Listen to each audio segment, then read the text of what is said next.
오늘 이야기의 주인공은 65살의 임지혜 씨입니다. 지혜 씨는 이번 연말을 아들 내외 그리고 손자와 함께 영국에서 북적북적하게 보낼 수 있을 거라 믿었습니다. 하지만 출국 바로 전날 밤 며느리가 사색이 되어 방으로 뛰어 들어왔습니다. 어머니 여권을 못 찾겠어요. 올해는 그냥 집이나 좀 봐주셔야 할 것 같아요. 지혜 씨는 그저 웃으며 고개를 끄덕였습니다. 정말로 여권이 사라진 걸까요? 아닙니다. 그 여권은 지혜 씨가 직접 봤습니다. 며느리가 자신의 손으로 쓰레기통에 던져버리는 것을 말이죠. 이것은 단순한 실수가 아니라 시어머니를 집에 남겨두기 위해 치밀하게 계획된 함정이었습니다. 하지만 그들은 몰랐습니다. 집에 남겨진 사람은 그저 고분고분한 노인이 아니라 이미 마음을 굳게 먹은 어머니였다는 사실을요. 여행을 마치고 돌아온 아들 내외가 문을 열었을 때 그들을 맞이한 것은 전혀 낯설고 완전히 뒤바뀐 뜻밖의 상황이었습니다. 이번에 집을 보게 된 지혜 씨는 집만 지킨 것이 아니라 사람의 속마음까지 낱낱이 지켜보게 되었습니다. 오늘의 이야기 지금 시작합니다. 제 이름은 임지혜 올해로 65입니다. 연말을 이틀 앞둔 날 창밖엔 차가운 바람이 낙엽을 굴리며 윙윙 소리를 냈지만 집안은 난방 덕분에 훈훈했습니다.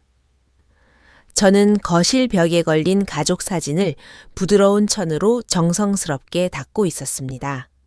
사진 속 아들, 성민이와 며느리, 윤정이가 제 양옆에 서서 활짝 웃고 있었고 그 가운데엔 이제 막 7살이 된 손주, 준이가 있었습니다. 사진을 보고 있자니 저도 모르게 입가에 미소가 번졌습니다. 남편을 일찍 여의고 평생의 유일한 낙은 그저 이 가정이 화목하고 평안한 것이었습니다. 예전에는 연말마다 온 가족이 모여 떡국을 끓여 먹고 연말 시상식을 보곤 했지요. 소박했지만 그 북적거림과 온기가 1년 중 저에게는 가장 큰 기다림이었습니다. 액자를 다 닦고 주방으로 가 어제 사온 신선한 과일을 씻어 깎았습니다. 예쁜 유리 그릇에 담아 서재로 향했습니다. 연말이라 아들 내외는 서재에서 야근하느라 바빴습니다. 엄마로서 이런 작은 일이라도 도와주고 싶은 마음뿐이었지요. 아이들을 깜짝 놀래켜줄 생각에 노크도 하지 않고 조용히 서재로 다가갔습니다. 그런데 문고리에 손을 대려는 순간 문틈 사이로 낮게 깔린 대화 소리가 들려왔습니다. 마치 얼음 송곳처럼 제 따뜻한 환상을 순식간에 찔러버리는 소리였습니다. 며느리 윤정이의 목소리였습니다. 짜증과 계산이 가득 섞인 말투였죠. 성민 씨, 내가 말했잖아. 어머니 비행기표는 이미 환불했어. 그걸로 150만 원이나 아꼈다고. 심장이 쿵 하고 내려앉았습니다. 과일 쟁반을 든 손이 허공에서 굳어버렸습니다. 이어 아들 성민이의 망설이는 목소리가 들렸습니다. 힘이 하나도 없더군요. 윤정아, 나 좀 겁나. 엄마가 아시면 분명 화내실 텐데. 화는 무슨 화를 내. 윤정이의 목소리가 조금 높아졌다가 다시 낮아졌습니다. 냉소가 가득했습니다. 어머니가 어떻게 아시겠어. 여권은 내가 이미 치워뒀다니까. 나중에 못 찾겠다고 하면 그만이지. 여권도 없는데 어떻게 날아오시겠어? 그리고 당신도 솔직히 말해봐. 어머니 모시고 영국까지 가는 거 안 불편해. 노인네라 옆에서 계속 챙겨드려야지. 서양 음식 입에 안 맞는다고 하실 텐데 칼질은 제대로 하시겠어. 거기다 방 하나 더 잡으려면 또 몇백만 원 깨지는데 그게 다 얼마야. 너무 아깝잖아. 성민이가 길게 한숨을 내쉬는 소리가 들렸습니다. 한참을 침묵하더군요. 저는 가슴을 졸이며 기다렸습니다. 내 아들 내가 40년 동안 애지중지 키운 내 아들이 저를 위해 한마디라도 해주기를, 단 한 번의 반박이라도 해주기를 기다렸습니다. 하지만 결국 돌아온 것은 지치고 비겁한 타협이었습니다. 당신 말이 일리가 있네. 알았어. 그럼 그렇게 하자. 그 짧은 몇 마디가 얼음 섞인 칼날이 되어 제 심장을 사정없이 찔렀고 잔인하게 헤집어 놓았습니다. 제 마음이 산산조각이 나는 소리가 너무도 선명하게 들리는 것 같았습니다. 선명한 색깔의 과일 쟁반을 들고 저는 아무 말 없이 뒤돌아섰습니다. 한 걸음 한 걸음이 마치 깨진 유리 파편 위를 걷는 것 같았습니다. 제 방으로 돌아와 문을 닫고 기대어 섰습니다. 온몸의 기운이 다 빠져나가는 기분이었습니다. 그들에게 저는 가족이 아니라 그저 돈만 낭비하는 짐이었던 겁니다. 화목하고 평안한 가정이라는 건 결국 저 혼자만의 착각이었습니다. 창밖의 바람은 더 차갑게 느껴졌습니다. 그날 밤 저는 한숨도 자지 못했습니다. 새벽녘이 되어서야 겨우 잠이 들었지만 거실에서 들리는 소리에 금방 깼습니다. 천장을 바라보며 아들과 함께 했던 지난 수십 년의 세월을 영화처럼 떠올렸습니다. 옹알이를 하던 모습부터 처음 학교에 보내던 날, 그리고 가정을 꾸리기까지. 제 전부를 바쳐 사랑을 주면 적어도 존중은 돌아올 줄 알았습니다. 하지만 전부 가짜였네요. 이불을 걷고 옷을 챙겨 입고 방을 나섰습니다. 평소처럼 아침 식사를 준비했습니다. 구수한 된장찌개 냄새가 온 집안에 퍼졌습니다. 성민이와 윤정이는 이미 식탁에 앉아 있었습니다. 저를 보자 얼굴에 어색함이 스쳤지만 금방 감추더군요. 어머니 일찍 일어나셨네요. 윤정이가 평소보다 더 달콤하게 웃으며 말했습니다. 어서 드세요. 제가 어머니 좋아하시는 갓 구운 빵이랑 샐러드 좀 사왔어요. 그래요, 엄마. 국 뜨거울 때 많이 드세요. 성민이도 거들었지만 제 눈은 차마 마주치지 못했습니다. 그들의 연극을 지켜보며 제 마음은 얼음장처럼 차가워졌지만 얼굴은 편곤을 유지했습니다. 고개를 끄덕이고 천천히 식사를 마쳤습니다. 여행에 대해서는 아무것도 묻지 않았습니다. 마치 어제 문틈으로 들었던 이야기가 꿈이었던 것처럼요. 제가 아무렇지 않아 보이자 그들은 안도하는 눈치였습니다. 이 늙은 시어머니가 여전히 아무것도 모른다고 생각했겠지요. 아침 식사를 마치고 두 사람은 연말 업무를 마무리해야 한다며 각자 방으로 들어갔습니다. 저는 묵묵히 설거지를 하면서도 윤정이의 동태를 살폈습니다. 아니나 다를까 오전 9시쯤 윤정이가 작은 쓰레기 봉투 하나를 들고 안방에서 나왔습니다. 검은색 비닐봉지에 입구를 꽉 묶은 것이 주방 쓰레기와는 달랐습니다. 윤정이는 신발을 신으며 웃더군요. 어머니 쓰레기 좀 버리고 산책 좀 하고 올게요. 저는 싱크대를 닦으며 고개를 끄덕였습니다. 현관문이 닫히는 소리가 들리자마자 행주를 내려놓고 베란다로 달려갔습니다. 저희 집은 3층이라 베란다에서 아래 작은 정원이 잘 보입니다. 윤정이가 그 검은 봉투를 들고 단지 내 쓰레기 집화장으로 가지 않고 아파트 단지 가장 깊숙하고 후미진 곳에 있는 쓰레기통으로 향하는 것을 보았습니다. 그 순간 제 마음은 바닥까지 가라앉았습니다. 10분쯤 기다려 윤정이가 멀리 사라진 것을 확인한 뒤 겉옷을 걸치고 내려갔습니다. 살을 애듯 차가운 바람이 불었지만 춥다는 생각도 들지 않았습니다. 저는 곧장 그 구석진 쓰레기통으로 향했습니다. 코를 찌르는 냄새가 났지만 주저하지 않았습니다. 역한 기운을 참으며 더러운 껍질과 휴지 더미 속을 파헤쳤습니다. 얼마 지나지 않아 손끝에 딱딱하고 가죽 느낌이 나는 작은 수첩이 닿았습니다. 꺼내보니 그것은 국장이 선명하게 찍힌 암적색 여권이었습니다.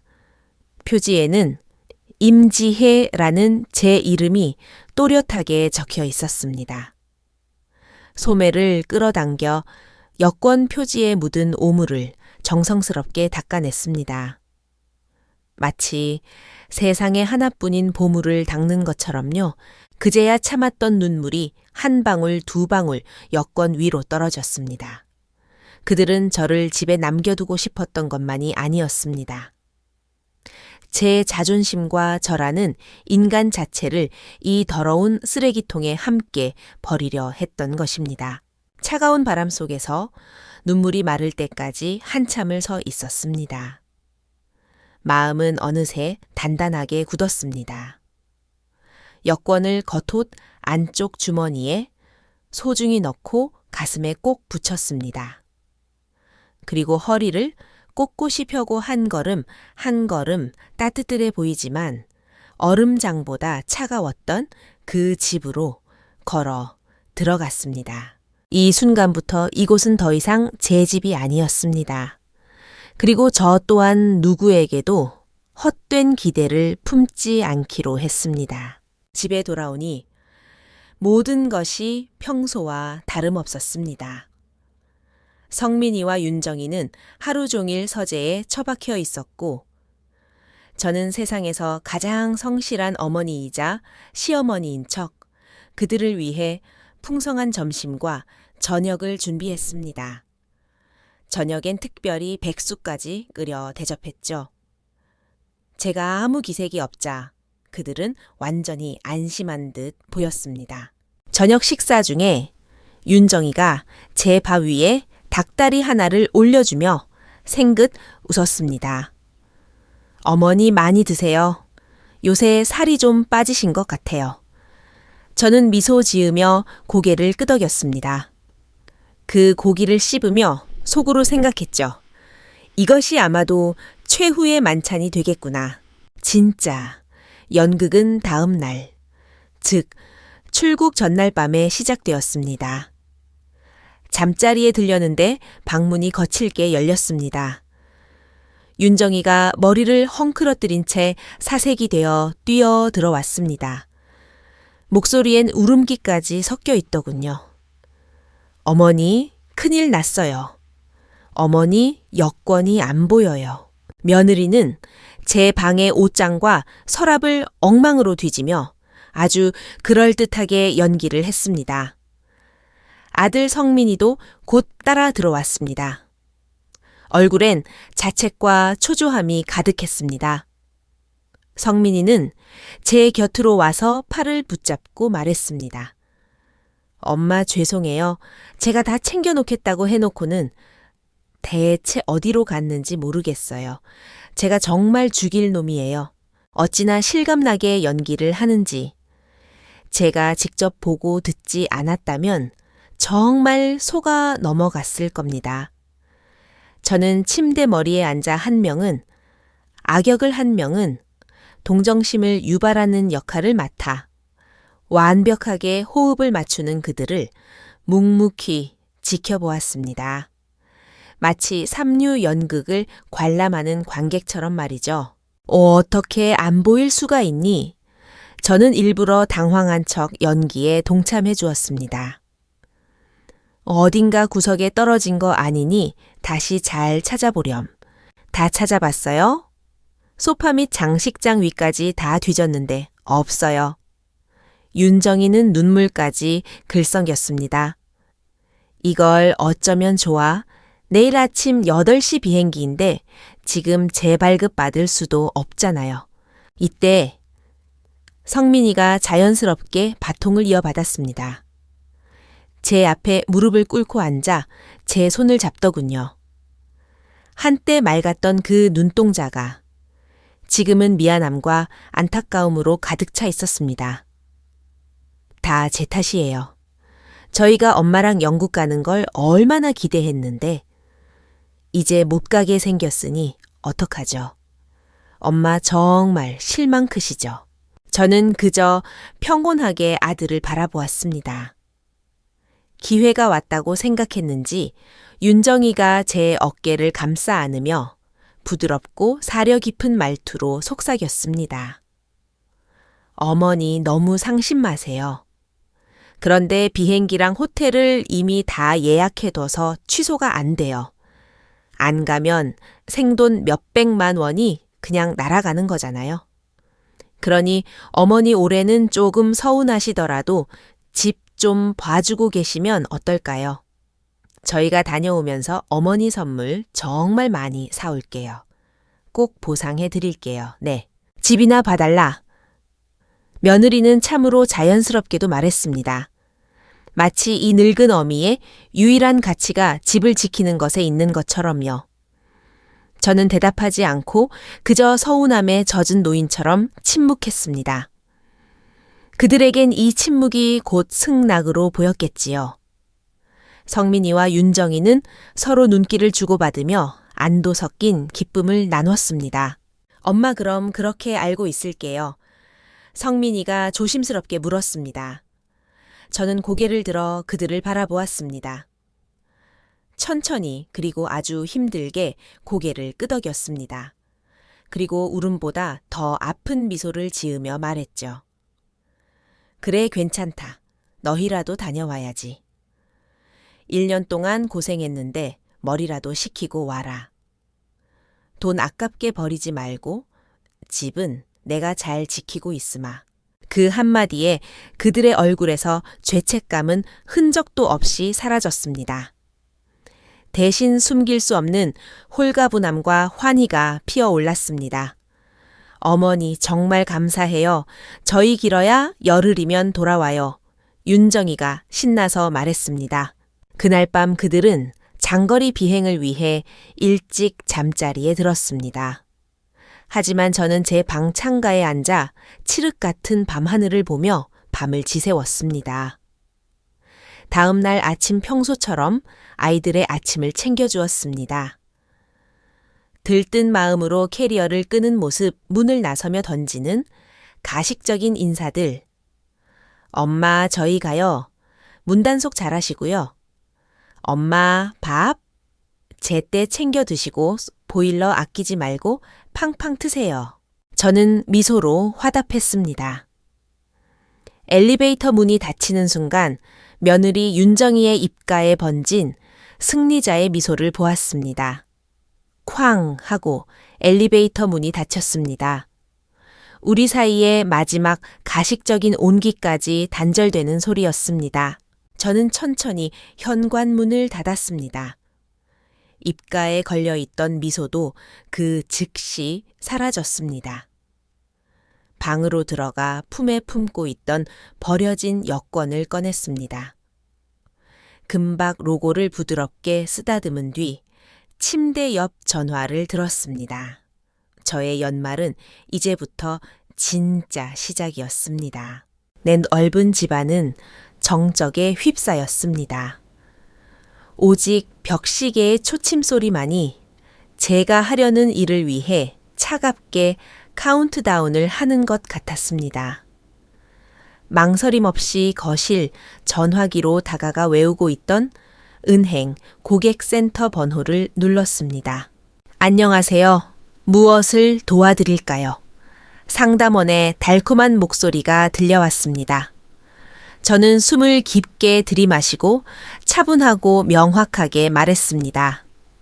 신용카드 분실 신고를 하려고 합니다. 본인 명의의 카드인가요? 제 명의의 주카드와 그 아래 연결된 가족 카드 한 장입니다. 그 가족 카드는 성민이가 대학 졸업 후 취직했을 때 돈이 모자랄까봐 제가 만들어준 것이었습니다. 성민이는 월급을 제 통장에 꼬박꼬박 모았지만 일상적인 지출, 특히 윤정이와 결혼한 뒤 체면을 세우기 위한 소비는 거의 이 가족 카드로 해결했습니다.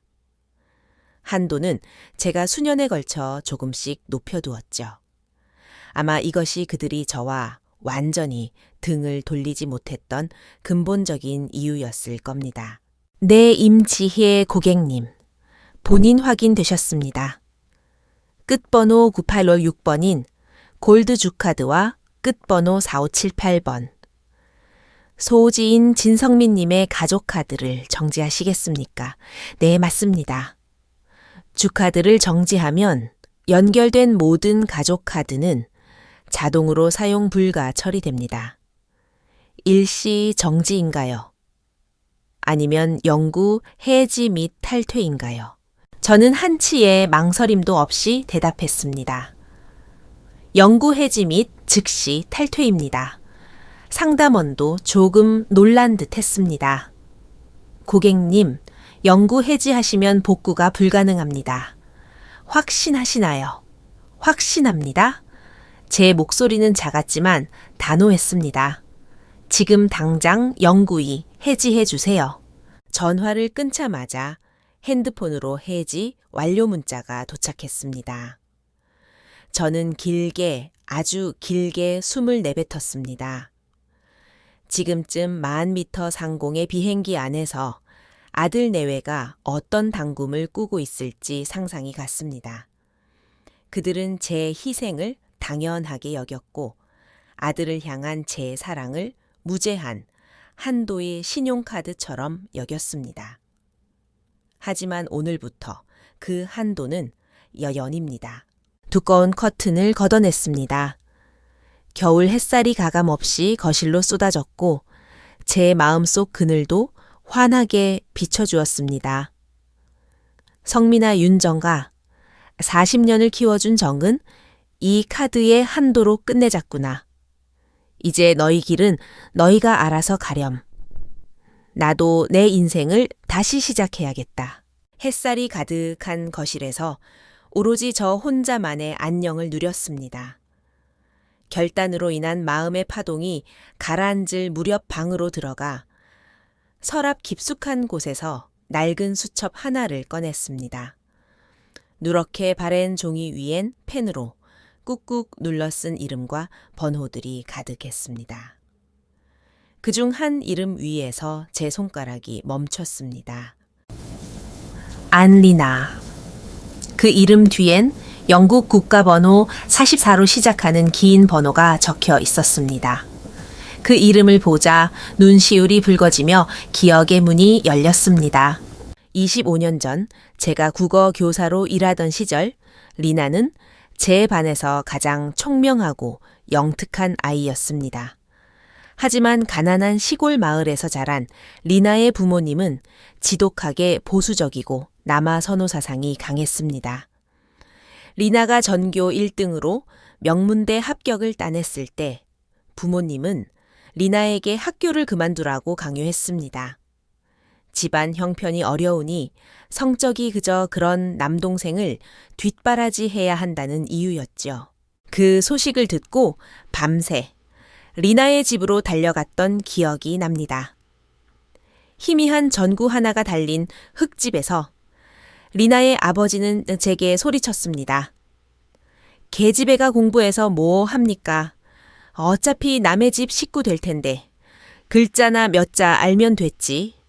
리나는 바닥에 꿇어앉아 소리 없이 울고 있었고 그 눈동자엔 희망이라곤 없었습니다.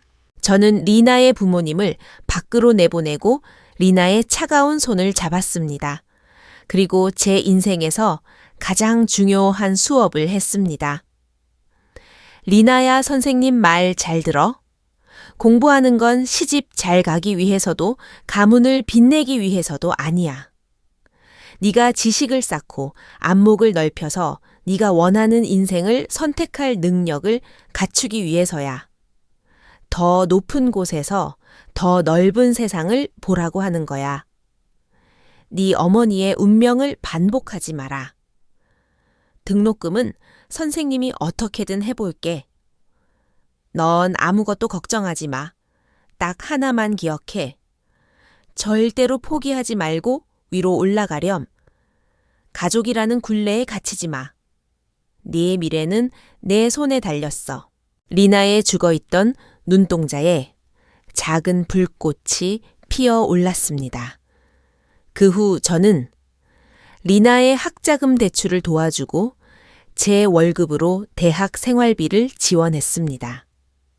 리나는 정말 보란듯이 훌륭하게 졸업했고 전액 장학금을 받아 영국으로 건축 디자인 유학을 떠났습니다. 리나는 새장 밖을 나간 새처럼 마음껏 날아올랐습니다. 지금 리나는 영국에서 유명한 디자인 사무소의 수석 디자이너가 되었고 가정을 꾸려 영주권도 얻었습니다.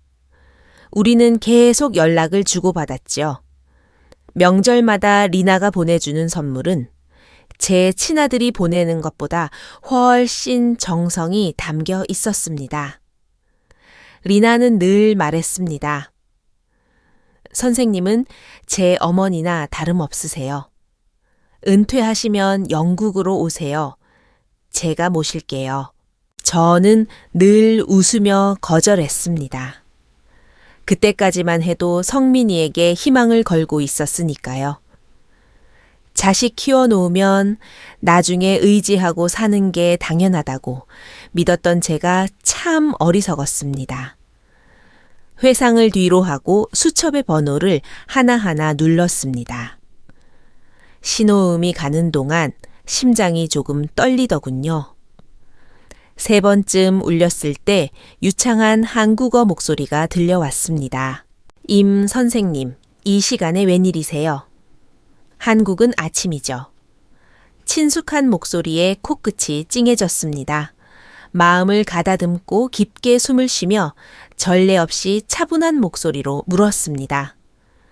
리나야, 예전에 선생님한테 했던 말 아직 유효하니?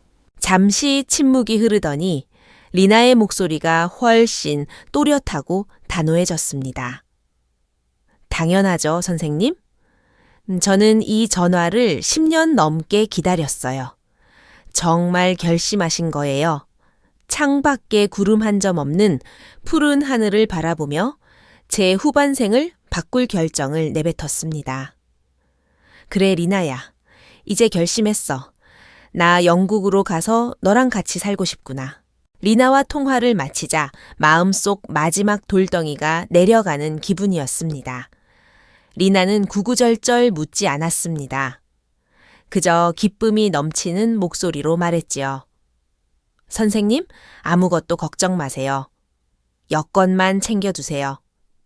제가 지금 바로 최고의 이민 변호사 연락해서 필요한 서류 목록 보내드릴게요.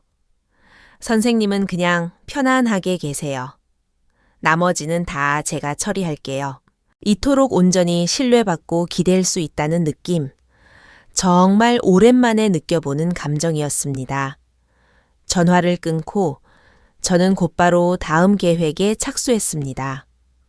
이삿짐 센터 중 평판이 가장 좋은 곳에 전화를 걸었습니다. 내포장 이사와 단기 보관 서비스가 필요합니다. 오늘 당장요.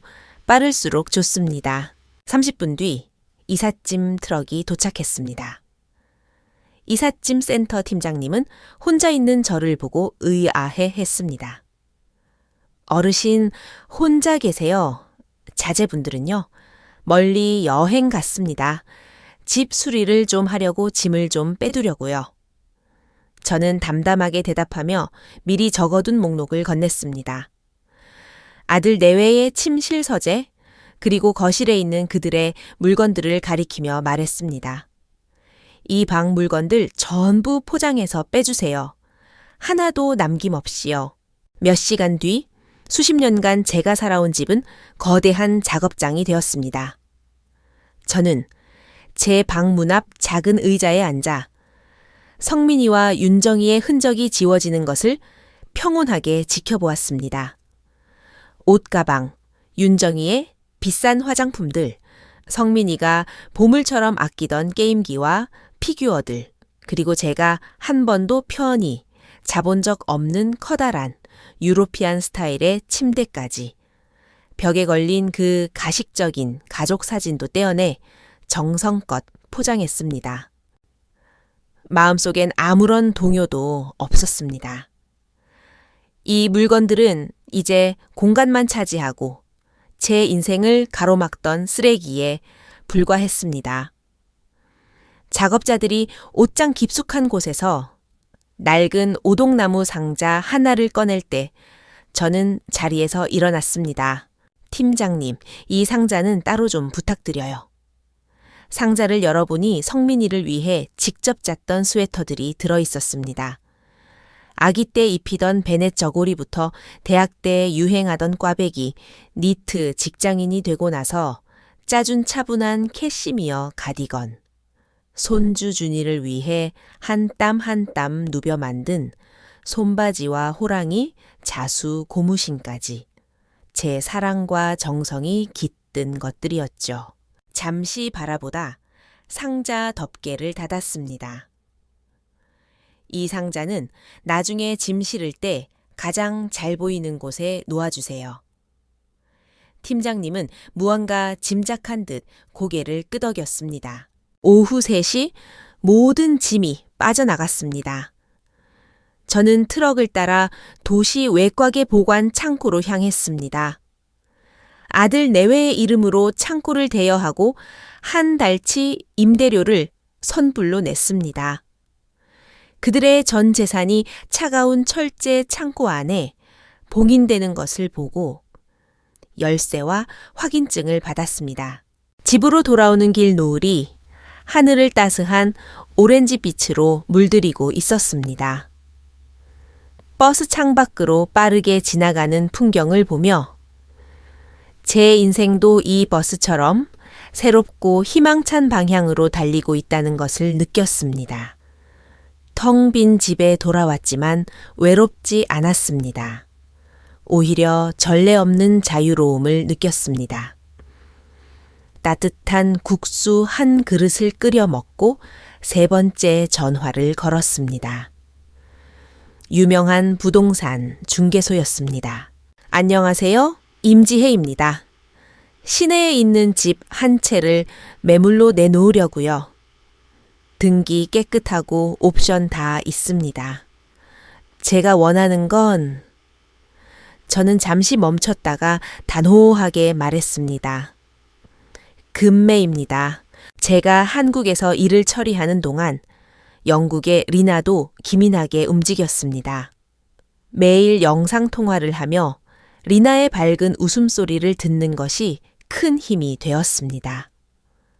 리나는 런던 최고의 변호사를 선임했고 자신의 집 근처에 제가 머물 곳도 알아봐 주었습니다. 선생님 돈 걱정은 마세요. 예전에 제게 주신 건 돈으로 환산할 수 없는 인생 그 자체였어요. 딸의 효도라고 생각해 주세요. 물론 린에게 부담을 줄 생각은 없었습니다. 부동산 중개소의 업무 처리는 무척 빨랐습니다. 제가 시세보다 저렴하게 내놓은 데다 일시불 결제 조건을 걸었기에 3일도 안 되어 매수자가 나타났습니다. 계약을 마치고 제 노후를 책임지기에 충분한 거금이 제 계좌로 입금되었습니다. 리나와 저의 공조는 정밀한 톱니바퀴처럼 맞물려 제 인생을 새로운 방향으로 밀어 올렸습니다. 그리고 그 시각 만 리 밖 런던에서는 성민이와 윤정이의 꿈 같은 여행에 균열이 생기기 시작했습니다. 그들은 런던의 고급 백화점을 찾았습니다. 윤정이는 예전부터 노래를 부르던 명품 가방을 하나 골랐죠. 성민이는 기세 좋게 제 가족 카드를 내밀었습니다. 하지만 카드를 긁는 순간 단말기에서 날카로운 경고음이 울렸습니다. 화면에는 Card Decline 라는 글자가 떴습니다. 점원은 정중하게 다시 시도했지만 결과는 같았습니다.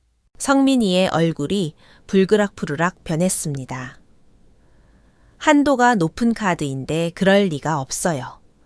주변 손님들의 따가운 눈초리를 받으며 몇 번이나 더 시도했지만 소용없었습니다. 결국 그들은 점원의 차가운 미소를 뒤로 하고 도망치듯 매장을 빠져나왔습니다. 다른 매장에서도 결과는 똑같았습니다. 그들이 믿고 휘두르던 카드는 이제 무용지물인 플라스틱 조각일 뿐이었습니다.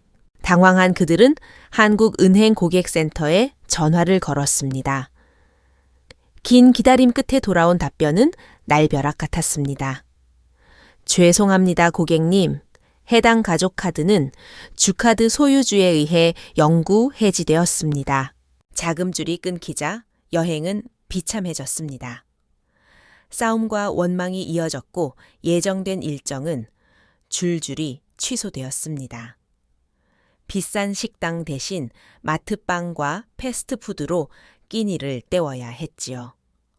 화려하게 시작했던 연말 여행은 구차하게 끝이 났습니다. 녹초가 되어 한국에 돌아온 그들은 단지 입구에서부터 불길한 예감을 느꼈습니다. 베란다에 커다란 현수막이 걸려 있었거든요.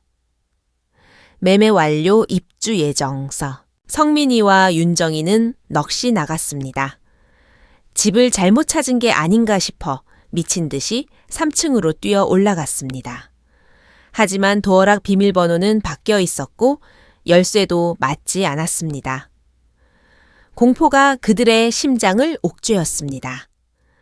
그때 윤정이가 문 중앙에 붙은 A4 용지 한 장을 발견했습니다. 제가 남긴 마지막 작별 편지였습니다. 성민아, 윤정아. 이 집은 중개인을 통해 매매가 완료되었다. 새 주인에게 폐 끼치지 마라. 너희 집은 성동구 안심보관소 037번 창고에 맡겨두었다. 열쇠와 보관증은 아파트 관리사무소에 맡겼으니 찾아가라. 임대료는 한 달치만 냈으니 그 이후는 너희가 알아서 해라. 그럼 새해 복 많이 받거라. 윤정이는 그 자리에 주저앉아 버렸고 성민이는 핏기가 가신 얼굴로 멍하니 서 있었습니다. 떨리는 손으로 제 번호를 눌렀지만 들려오는 건 낯선 남자의 영어 목소리였습니다. 리나의 남편이었죠. 성민이가 횡설수설하며 묻자 마침내 제 목소리가 들려왔습니다. 성민아. 제가 이름을 불렀습니다. 엄마, 이게 어떻게 된 일이에요, 엄마 여권은? 그래, 내 여권. 너희가 버렸던 그 쓰레기통에서 내가 직접 주워왔다. 전화기 너머로 죽은 듯한 정적이 흘렀습니다. 저는 말을 이어갔습니다. 집도 팔았고 카드도 정지했다. 이제 너희 인생은 너희가 책임지고 살렴. 엄마, 제가 잘못했어요. 제발 이러지 마세요. 성민이가 울부짖으며 매달렸지만 저는 평온하게 대답했습니다. 잘 있거라. 그 말을 끝으로 전화를 끊었습니다. 제 황당하고 가엾었던 전반생과도 작별을 고했습니다. 모든 게 끝났습니다. 창밖을 내바라보았습니다. 이곳은 런던 근교에 있는 리나의 집입니다. 예쁜 정원이 딸린 2층 주택이죠. 템스강 줄기가 조용히 흐르고 백조들이 물 위를 유유히 떠다닙니다. 리나가 따뜻한 홍차 한 잔을 들고 다가와 제 손을 잡았습니다. 선생님, 아직 마음이 아프세요. 저는 고개를 저으며 찻잔을 받았습니다. 아니, 리나야. 마치 큰 수술을 해서 썩은 부위를 도려낸 것 같구나. 아프긴 했지만 지금은 아주 홀가분해. 그것은 수술이 맞았습니다. 65년 동안 제 마음속에 깊게 뿌리 박혀 있던 자식에게 의지하겠다는 잘못된 생각을 도려낸 수술이었죠. 혈연만이 세상에서 가장 단단한 동줄인 줄 알았습니다. 아들을 위해 모든 것을 쏟아부었지만 어떤 나무는 정성을 다해도 그저 이기적인 가시나무로 자라 그늘조차 내어주지 않는다는 것을 이제야 깨달았습니다. 오히려 25년 전 길게에 무심코 심었던 장미 한 송이가 이제 제 인생의 향기로운 정원이 되어 돌아왔습니다. 영국에서의 생활은 생각보다 빨리 자리를 잡았습니다. 저는 리나에게 짐이 되지 않기 위해 근처 노인 실버타운에 입주했습니다. 그곳엔 도서관과 화단, 다양한 취미 활동이 있었죠. 저는 영어 교실과 원예반에 등록했습니다. 65세에 다시 가방을 메고 전 세계에서 온 노인들과 애플, 바나나부터 배우기 시작했습니다. 서툰 영어로 대화하며 각자의 인생 이야기를 나누다 보면 아이처럼 웃게 됩니다. 인생의 어느 단계든 원한다면 언제나 새로운 시작이 될 수 있다는 걸 배웠습니다. 성민이와 윤정의 소식은 예전 이웃을 통해 들었습니다. 경제적 지원과 집을 잃은 뒤 그들의 삶은 처참해졌다고 하더군요. 성민이는 의욕을 잃었고 윤정이는 그 화풀이를 남편에게 퍼부었습니다. 끊임없이 싸우던 둘은 결국 이혼했습니다. 윤정이는 곧 재혼했지만 시댁의 감시 아래 돈 한 푼 마음대로 못 쓰는 처지가 되었고 성민이는 술에 의지하다 직장까지 잃고 일용직을 전전하며 산다고 합니다. 이웃은 영상통화로 한숨을 내쉬며 말했습니다. 성민이가 맨날 후회한다고 엄마한테 죄송하다고 울고불고 난리도 아니에요. 하지만 이제 와서 무슨 소용이겠어요. 저는 그 말을 듣고도 미움이나 통쾌해함 대신 그저 평온했습니다. 성민이에게 전해달라고 했습니다. 인생은 자신의 선택에 책임지는 법이다. 난 너를 미워하지도 않지만 용서하지도 않는다. 내 미래가 어떻든 이제 나와는 상관없는 일이니 말이다. 어떤 잘못은 미안하다는 말 한마디로 지워지지 않으며 어떤 상처는 시간이 흐른다고 메워지지 않습니다. 제가 줄 수 있는 마지막 자비는 그저 철저하게 놓아주는 것뿐입니다. 어느 맑은 주말, 리나 가족이 저를 찾아왔습니다. 우리는 정원의 장미를 다듬었습니다. 리나의 7살 아들이 서툰 한국어로 제가 가르쳐준 시를 읊더군요. 어머니 손의 실은 아들의 옷이 되고 장미 잎 사이로 부서지는 햇살을 보며 가족과 노년이라는 단어의 의미를 다시금 새겼습니다. 노년의 행복은 자식의 효도라는 시혜로 얻어지는 것이 아닙니다. 젊은 날 내가 스스로에게 투자한 건강 안목 그리고 진정으로 나를 존중해주는 소중한 인연들이 가져다주는 열매입니다. 혈연은 친정의 시작일 뿐 끝이 아닙니다. 감사와 존중이 없다면 아무리 가까운 피부티라도 시들기 마련입니다. 제 인생에서 가장 성공적인 투자는 아들에게 사준 아파트가 아니었습니다. 25년 전 생면부지의 한 소녀를 위해 인생의 등불을 밝혀주었던 그 마음이었습니다. 그 등불이 결국 제 노년의 길을 환하게 비춰주었습니다. 할머니 장미 피었어요. 아이의 외침에 저는 허리를 굽혀 갓 피어난 꽃본고리 향기를 맡았습니다. 미래의 정원을 가득 채울 향기로운 바람이 불어오고 있었습니다. 임지혜님의 이야기는 여기까지입니다. 어떤 이들은 배은망덕한 자식에게 단호하게 대처하고 제 인생을 찾은 그녀를 응원합니다.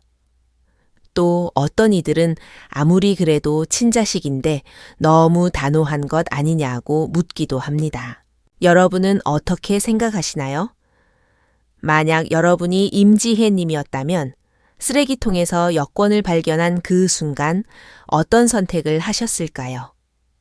혈연과 현실이 충돌할 때 부모로서 지켜야 할 최소한의 자존심과 한계선은 어디까지일까요? 우리는 모두 누군가의 자녀이거나 부모입니다. 지혜님의 결단은 우리에게 깊은 생각 거리를 던져줍니다. 자식에게 의지한다는 전통적 관념이 잘못된 것일까요? 아니면 사람의 마음이 변한 것일까요? 여러분의 의견을 들려주세요. 오늘의 이야기가 의미 있었다면 주변 분들께 공유해 주시고 여러분의 따뜻한 생각도 댓글로 남겨주시길 바랍니다. 우리는 다음 이야기에서 다시 만나 뵙겠습니다. 감사합니다.